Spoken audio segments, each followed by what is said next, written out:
Hello everyone, welcome to my Shogi channel. Today I will explain how to take and drop pieces.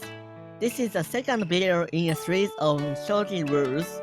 If you want to watch another video, please check the video description below. The goal of Shogi is to capture the king. To do so, you must capture another piece of your opponent to increase your offense. The rule of dropping pieces in Shogi is unique and not found in chess, making Shogi more complex and enjoyable.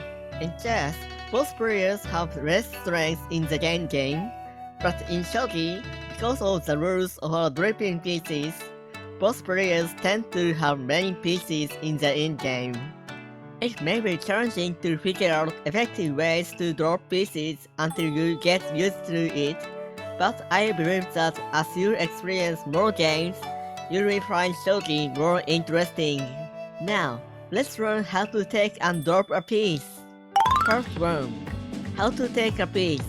The knight can jump over the opponent's pieces, but others cannot. As an example, look at the bishop's movement in this diagram. Your bishop cannot jump over your pieces, the tennis and runs, and can move in front of them.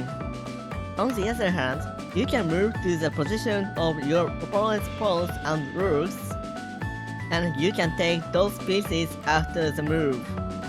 The pieces you take are placed in a place called piece stand, where these pieces belong to you. You can drop a piece placed on the piece stand on your turn. I will explain it in the next part. You can increase your strength by taking the opponent's pieces, but be careful not to let your opponent take your piece. For example, the bishop can take a pawn, but then it is taken from the opposing king. The result is an exchange between a bishop and a pawn. Which player got more profit?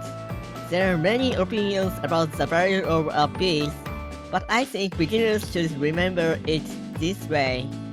In the previous example, the higher value bishop was exchanged for a lower value pawn, so the opponent got a better position.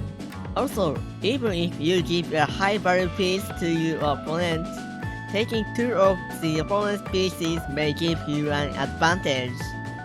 In this case, if you take gold with your bishop, the opponent will get it back with the silver. However, your rook can get that silver back.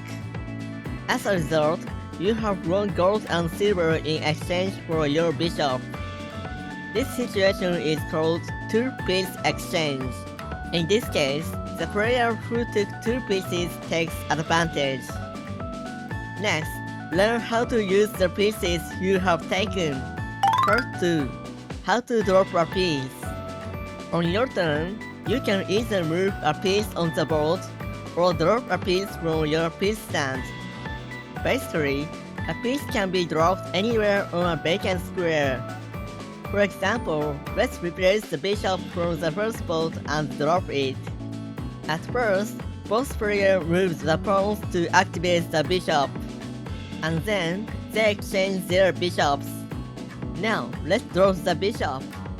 Do you find out you can drop the bishop anywhere in the vacant squares shown on the diagram? There are 2 points to keep in mind when dropping a piece.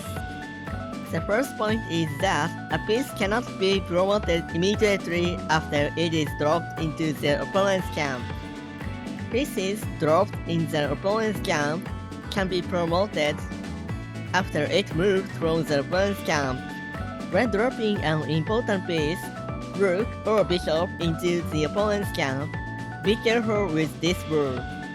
Otherwise, they may be taken after you drop them. The second point to keep in mind is the rule of illegal move. Pawns, lances, and knights can only move forward, so do not drop them where they cannot move. Also, you should not drop a pawn where another unpromoted pawn exists. This is an illegal move called two pawns. You are not forbidden to drop a pawn in a row where a promoted pawn exists. There is one more illegal move to drop a pawn. Do not checkmate the opponent's king when you drop a pawn. This is an illegal move called drop pawn mate. Thus, please remember these rules when you drop a piece. That's all of my explanation of taking and dropping shogi pieces.